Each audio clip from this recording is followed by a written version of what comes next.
Welcome to Junk Journal January Jam. I am participating in this collaboration for the month of January 2024. This started in the Buy Nothing Junk Journal group over on Facebook. So I will list the other collaborators in the video description, and the hashtags that we're going to be using for this collaboration are this on the screen. And I chose to do a video for the month of January, and I am going to share with you how to choose, dye, make paper, collect paper for junk journals. So for this collaboration, I was chosen to talk about paper for junk journals, and I'm going to go through my kind of philosophy as it comes to choosing paper, selecting paper, creating paper, dyeing paper, making paper specific for what you want your junk journal to be. I have a couple of examples. So this is my December 2023 daily junk journal. I created this journal myself, and as you see, there are pages in here that I hand bound in with some twine. I did not create the paper, and I wanted to have blank paper for this journal in particular because I was going to be doing writing, I was going to be doing some art and some collage. So I guess the place to start with your junk journal papers for your signatures, if you're creating your own signatures, is to decide like what the purpose of your junk journal is going to be. What are you going to be doing in there? Are you going to use it as a planner? Are you going to use it for mixed media? Are you going to use it to mainly do collaging? Do you want it to be something that you can write in? Do you want to be able to paint on the pages? What type of paint do you want to be using? Because if you're just using acrylic, that's different from, say, pages where you're going to be doing like watercolor. So you kind of need to decide and know in advance what you want your journal to be used for. I have a journal that I use for one of Jenny Belly's classes, which is Manifesting with the Moon. It's her lunar class. So I bought this kind of leathery, I don't think it's real leather, I think it's faux leather. But I bought this leather journal pre-made, and then I realized that the signatures that came with the journal did not have blank pages. They have some like moon kind of designs on them. I wanted blank pages for this. I didn't even want to have lined pages because I want to write as well as do art. So I've kind of got that going on in here. So I wanted to have blank pages. I didn't want them to be lined, although I do write in this journal. That's not like its main purpose. So I needed blank pages for that. So I used cardstock, which is just plain white cardstock that's a little bit heavier weight than, say, copy paper. I don't have the packaging for that cardstock anymore, so I can't tell you what that was. But I used the same cardstock for my December daily because, once again, I wanted to have blank pages to be able to do art, collage, and writing on. So you need to consider what the purpose of what you're going to be doing in your journal and choose like a paper weight, style, color, all of that that's going to suit that purpose the best. So I'll talk a little bit about the different kind of like styles of paper that I have and what I have in my stash to go through whenever I'm creating a new journal. I have a stash of paper. A lot of it was gifted to me by a friend who was moving, and they were just destashing all of their craft stuff, and I kind of inherited a lot of that. So I'm very lucky and privileged to have access to somebody else's paper stash, and we'll talk a little bit more about that soon. If you can, I mean, this collaboration was created in the Buy Nothing Junk Journal Facebook group, so to me it makes sense to look first for things that I don't need to spend money on, that I don't need to buy. I have copy paper already. I own a business and I work from home, so I have copy paper for printing for my business, for my work, that I also decide sometimes to pull from those reams of just blank white copy paper. But then I get a lot of junk mail, as I'm sure everybody else does. I have a sort of filing system up here that has a bunch of junk mail envelopes in. You can sew an envelope into a signature just like you would any other page. So like this is an envelope, junk envelope that I tea dyed, and we'll talk about that in a second, but you could fold this in half and sew that into the signature for for example, in your journal like that, and that could literally be a page in your journal. You could cut the ends off of the envelope and have tuck spots and pockets for that.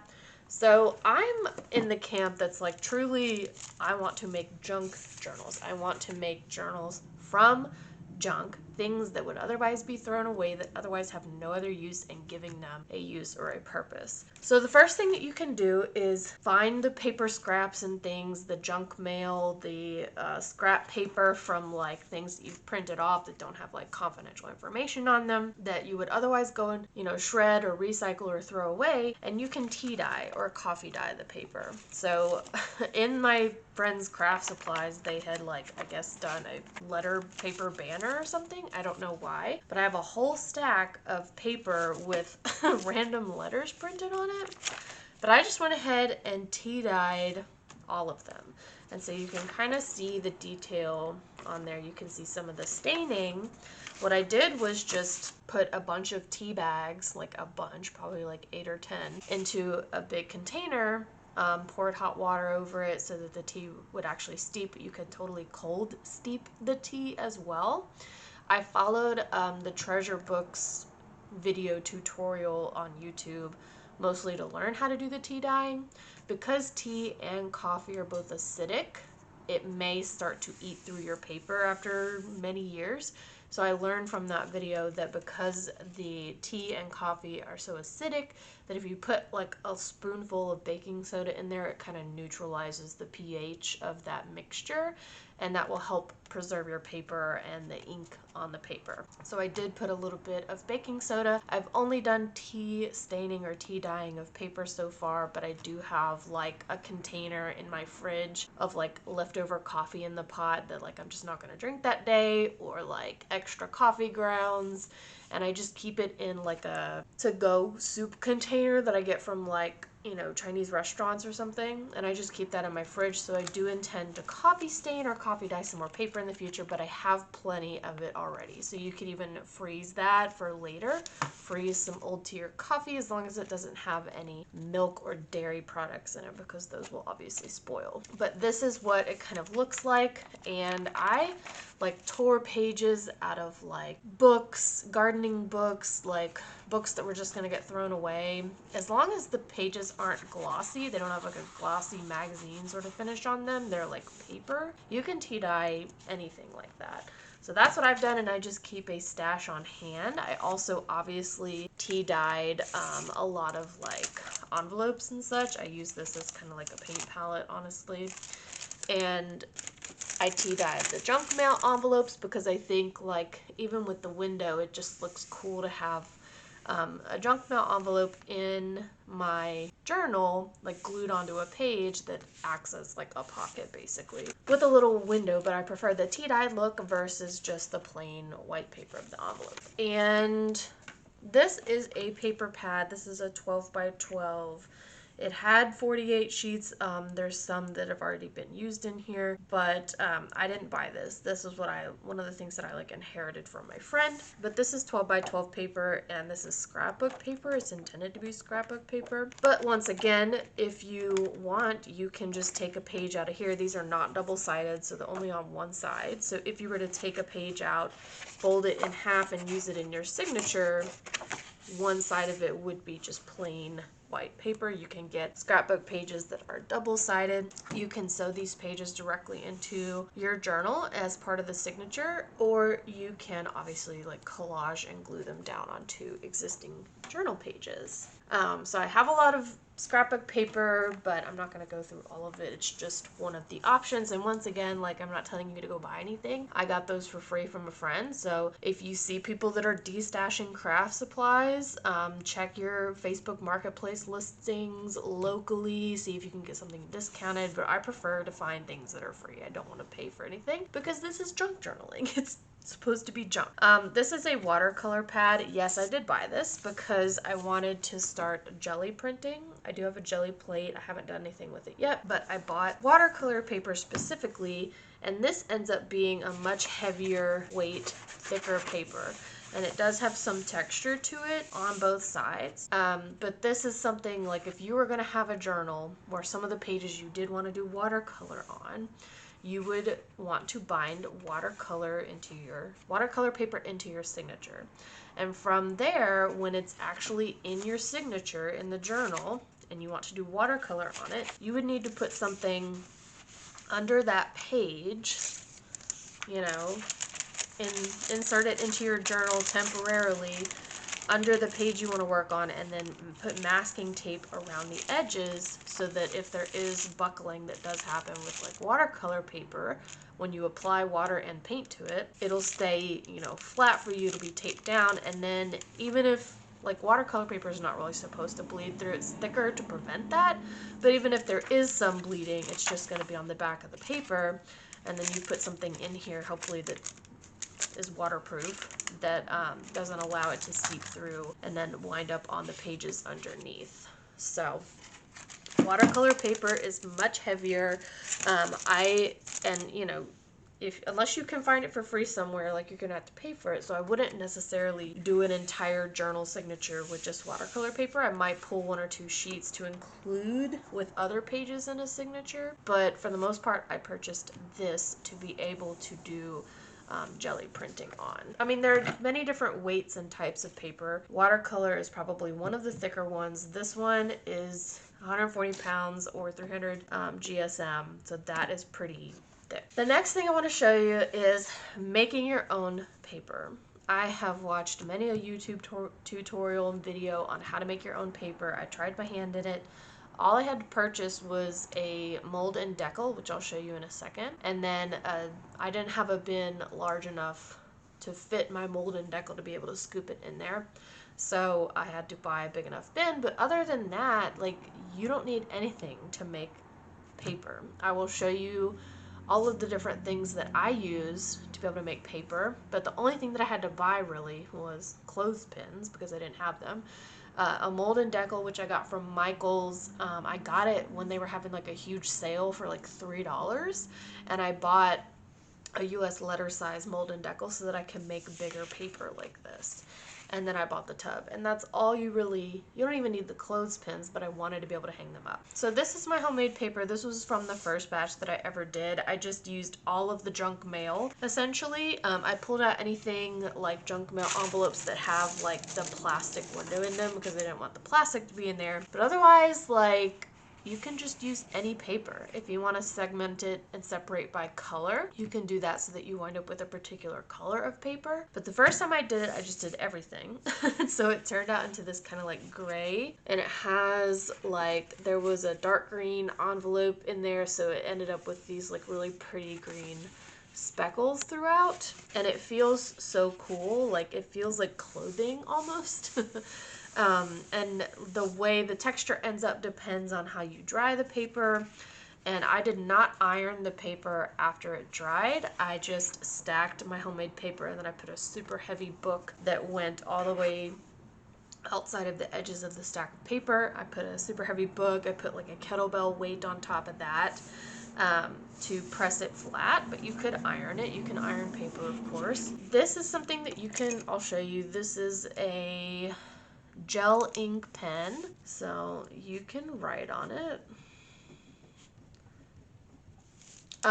You can obviously like cut it and tear it and stuff. The one thing I will say that I've not had success with is using a paper trimmer with a slider cutting thing. That like pulls the paper, it gets like caught. It's not very smooth, so if you want to cut it, regular scissors or using a paper guillotine would be a better idea than using a sliding paper trimmer. You can paint with acrylics on it. I wouldn't recommend painting with like watercolor on it, but I haven't personally tried. But I use these for like collage, and another fun thing about homemade paper is that you can print on it. So this is from the Buy Nothing Junk Journal group on Facebook. This printout was an image that I downloaded for free from the group, because many people in there put freebie download printable things in there. And so I tried it out on my homemade paper. So this was the second batch of paper that I made. And I mostly chose yellow and orange and red, and I ended up with this color yellow. And then I just fed this through my printer. I think I have a laser jet. It's an HP desk jet. So I don't know if it's inkjet or laser jet. I just fed it through my printer as you would with regular printer copy paper. And then I printed out that printable image. It was a single image with all of these kind of ephemera pieces on it. And so I printed that out on my homemade paper, and I think it turned out really cool looking. It turned out looking way more vintage than the original photo looked. The original photo did have like all of these are supposed to be vintage items, but printing them on this yellow homemade paper made it look so much more vintage and cool. So I will show you how I make homemade paper, but you can pretty much watch any tutorial on YouTube and learn the process. It is super easy and accessible for anybody to do. You only need the mold and decal, which you can make yourself or you can buy one. I prefer to just buy one. And like I said, I found Michael's on a good day and I was able to get it for super cheap. To make paper, we start with shredded paper that you either cut up or put through a shredder. I poured boiling hot water over mine to get that soaking process started, but you can use room temp water and then you blend it up after about 24 hours. You'll need to have sheets that you've cut up to fit your mold and decal or pieces of t-shirt for the paper to dry on, and then you're going to use your mold and decal in a tub of water with your paper pulp that you blended up. This process involves us scooping the mold and decal under the water pulp and then bringing it up, taking the decal off, flipping the mold over so that your paper pulp lands on the t-shirt or sheets, and then pressing all the water out of that with a sponge and carefully lifting the mold off of the sheet. You can play around with how much pulp is in the water for different levels of thickness, and make sure you squeeze as much water out of the screen as you can, and then carefully lift it off, and you're left with a piece of paper stuck to your sheet. From there, I use clothespins and I hang them up on a drying rack like this and let them dry for over 24 hours. You'll see me wiggle my finger under the edge of the paper once it's dry and then carefully peel it off of the sheet. From there, the paper is kind of curled and I want to get this as flat as possible, so I leave it under something heavy and flat for at least 24 hours to let it really get pressed down. That's a 15-pound weight. So this process takes a couple days, obviously, but the end result is totally worth it. You can write on these with a ballpoint pen or pencil, and you can even paint using acrylic paints, but I use different color shreds to make different color paper. One of the last things I wanted to show you was eco-dyeing or eco-printing, which I have only recently started dabbling in, and it is taking natural things like leaves, grass, flowers, and then printing on either paper or fabric with them. So I printed on paper, tried to, and this was just my first run at this, so like you can see some of the leaf imprints, and it didn't turn out super great, so I'm not gonna like say that I know how to do it, but I like the way that it did turn out. Like, it's fine and cool looking, and I will use these pages for something, but it wasn't like, I would have rather had more colors, more depth of color, more like actual imprints. Like, you can see some of the imprints of the leaves on here, but they're not well defined, which is what I was trying to go for, so I'm going to keep trying with that, but like, don't follow me for eco-printing advice. There are people that are actually doing it. Like, this is onion skins, which can help draw out the colors of the natural leaves and stuff that you're using. So, like, they still turned out cool looking, but I don't know. Like, you could also, this is like US letter paper. I think this is that cardstock that I used to bind in a couple of my journals that I eco-printed on. So, like, you could fold this in half and bind this into a signature, and it would be really cool, grungy looking paper to use in a signature for like a grungy journal. So that is an option, and that is pretty much completely free to do. Like, you don't need any special equipment for that, but like I said, I'm not the one to show you how to do that because I have not perfected that process. And then the last thing I want to show you and talk about is using something to protect your desk when you're like painting and crafting. Like, of course, you might have a cutting mat like this, but then when I go in and start painting on stuff, I lay out a brown paper bag that I get from the grocery store. And then I use that, and like I'll use my brayer, and then like I'll just go over the edges of whatever I'm working on, and intentionally get random paint onto this paper bag. And so this ends up to me looking really freaking cool. And I still have to do the other side, but this is like some stuff that I've been working on over the last weekend, and I will use this as like collage fodder, or you know, you could cut it down into smaller pages and then bind that into a signature and use this as pages for your journal. So once again, if you're picking up groceries, you know, you can ask for a paper bag. It's free, at least where I shop it is, and you can just start collecting these things. So that's really what I want to talk about. Is there's so many different types, but have your eyes open and be willing to try new things and try things that interest you. And, you know, if they're boring, like, you can jazz it up. You can lay it down on your desk and paint something and then have just like random paint splatters on it to add some interest. Or, you know, try the eco dyeing thing that literally involves leaves from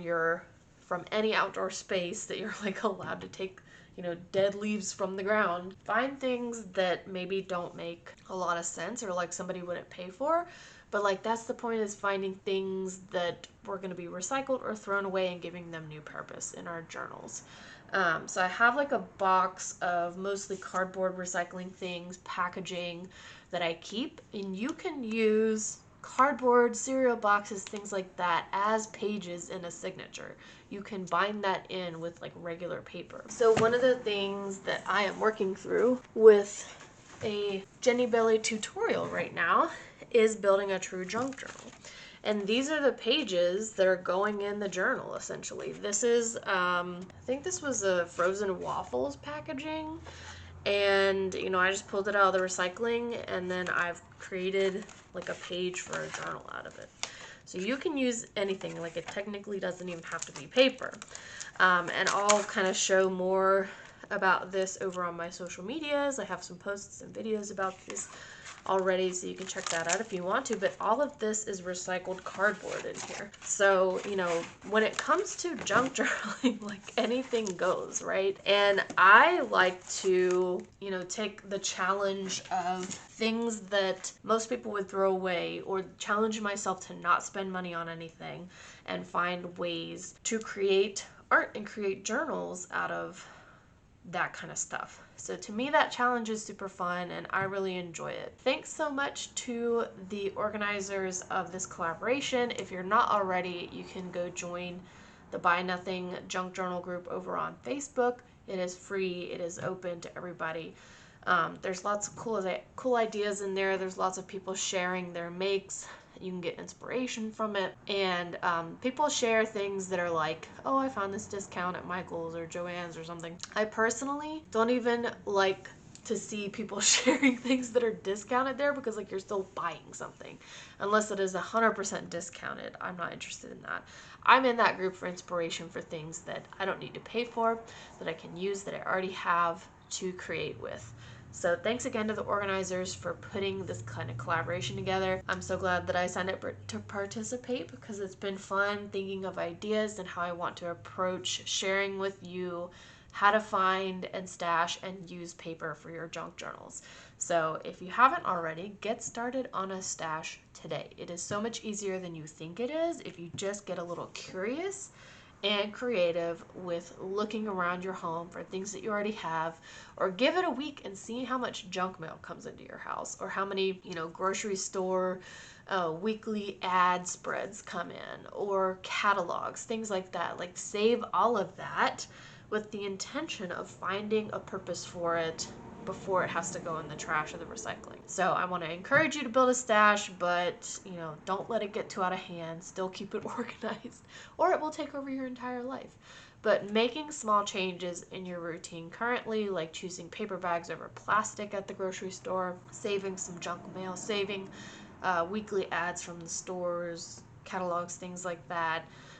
Just diving into your copy paper stash for your printer and like dyeing it with tea or coffee. Like all of those things you probably already have, and you don't even need to use tea or coffee. You could use onion skins or other food like frozen blueberries or raspberries or even Kool-Aid packets to dye your paper and to make something interesting and give it a new purpose, which is going to be in your journal for you to create with.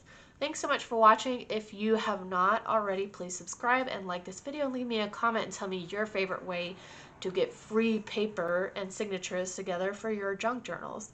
And I will link all the other collaborators in the description below. Make sure you check out everybody's channel, give them some love, give the organizers some love, and go follow everybody else and watch their videos. Thanks so much.